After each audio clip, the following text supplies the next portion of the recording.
بسم اللہ الرحمن الرحیم۔ السلام علیکم ناظرین، آج کی ویڈیو میں ہم یہ جانیں گے کہ حضرت نوح علیہ السلام کون تھے اور حضرت نوح علیہ السلام کی قوم پر عذاب کیسے آیا اور حضرت نوح علیہ السلام نے کشتی کیوں بنائی تھی اور اس میں ہر جانور کا ایک ایک جوڑا کیوں رکھا تھا۔ یہ ساری انفارمیشن آج کی ویڈیو میں جانیں گے، تو آپ سب سے گزارش ہے کہ ویڈیو کا اینڈ تک لازمی دیکھیے گا، اور جو بھائی چینل پر نئے ہیں ان سے گزارش ہے کہ چینل کو سبسکرائب کر دیں تاکہ ایسی اچھی ویڈیوز آپ تک پہنچ سکے۔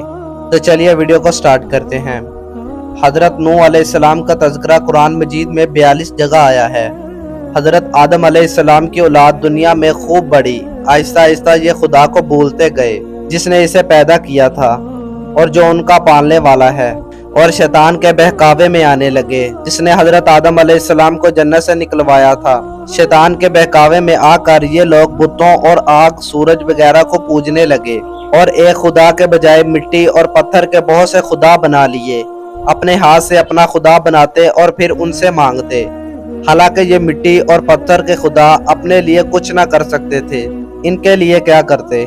اللہ تعالیٰ نے جو اپنے بندوں سے بڑی محبت رکھتا ہے، اس کو یہ کبھی گوارا نہیں کہ اس کے بندے شیطان کے بہکاوے میں آ کر اللہ کے علاوہ کسی اور کی عبادت کرنے لگے اور اس کی سزا میں مرنے کے بعد دوزخ میں جلیں۔ اللہ تعالیٰ نے حضرت نوح علیہ السلام کو اپنا نبی بنا کر بھیجا۔ اس زمانہ میں لوگوں کی عمریں بہت بڑی بڑی ہوتی تھی۔ حضرت نوح علیہ السلام 950 سال تک اپنی قوم میں واعظ کرتے رہے کہ اے لوگوں، صرف ایک اللہ کی عبادت کرو اور میرا کہنا مانو، وہ تمہارے گناہ بخش دے گا۔ لیکن لوگوں نے حضرت نوح علیہ السلام کی باتوں کو نہ مانا اور اپنے کانوں میں انگلیاں دے لیں اور کپڑے اوڑھ لیے تاکہ حضرت نوح علیہ السلام کی آواز کانوں تک نہ پہنچ سکے۔ حضرت نوح علیہ السلام ہمت نہ ہارے، وہ برابر سمجھاتے رہے اور کہتے رہے، اے لوگو، اللہ سے معافی مانگو، وہ تم پر آسمان سے بارش برسائے گا تاکہ تم خوب اناج پیدا کر سکو۔ اس کے ذریعے سے بڑے بڑے باغ پیدا کر دے گا، ان میں نہریں پیدا کر دے گا، تمہیں مال و دولت دے گا اور بیٹے دے گا۔ تمہیں کیا ہو گیا ہے کہ تم خدا کو نہیں مانتے، حالانکہ اس نے آسمان بنائے، چاند اور سورج بنائے۔ اس نے تم کو مٹی سے پیدا کیا اور پھر اسی مٹی میں ایک دن تم مل جاؤ گے، اور پھر قیامت کے دن اسی مٹی سے تم کو دوبارہ زندہ کر دے گا۔ لیکن لوگوں نے اپنے بتوں کو نہیں چھوڑا اور حضرت نوح علیہ السلام سے کہنے لگے کہ ہم اپنے بتوں کو ہرگز نہ چھوڑیں گے، اور ہم تو تم کو اپنے جیسا آدمی ہی دیکھتے ہیں، اور تمہارا کہنا بھی صرف چند غریب لوگوں نے مانا، اور ہم تو تم کو جھوٹا سمجھتے ہیں۔ حضرت نوح علیہ السلام نے کہا کہ اے میری قوم، میں تم کو جو نصیحت کرتا ہوں اس کے بدلے میں تم سے کوئی مال و دولت نہیں چاہتا، اور جو غریب آدمی مسلمان ہوئے ہیں اور اللہ پر ایمان لائے ہیں، ان کو میں اپنے پاس سے تمہارے کہنے سے نہیں نکالوں گا۔ اگر میں ان کو اپنے پاس سے نکال دوں تو خدا کے عذاب سے مجھے کون بچائے گا؟ اگر میں ایسا کروں گا تو بہت ناانصاف ہو جاؤں گا۔ ان کی قوم کے لوگوں نے کہا، اے نوح علیہ السلام، تم نے ہم سے جھگڑا بہت کر لیا، اگر تم سچے ہو تو جس عذاب سے تم ہم کو ڈراتے ہو وہ لے آؤ۔ حضرت نوح علیہ السلام نے کہا کہ جب اللہ پاک چاہیں گے عذاب لے آئیں گے۔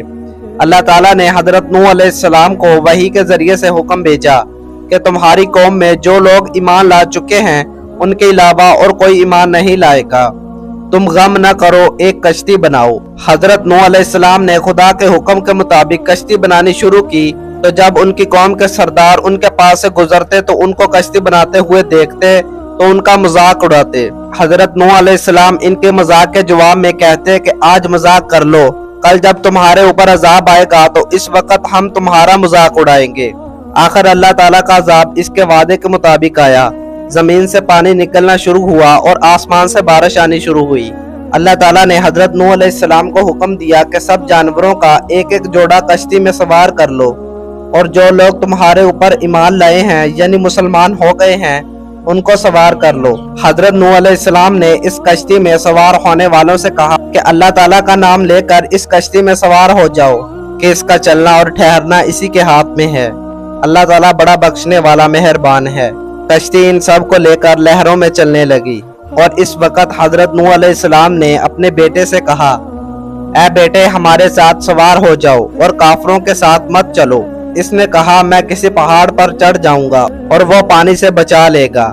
حضرت نوح علیہ السلام نے کہا، آج خدا کے عذاب سے سوائے خدا کے کوئی بچانے والا نہیں۔ اتنے میں دونوں کے درمیان ایک پانی کی لہر اٹھی اور وہ ڈوب گیا۔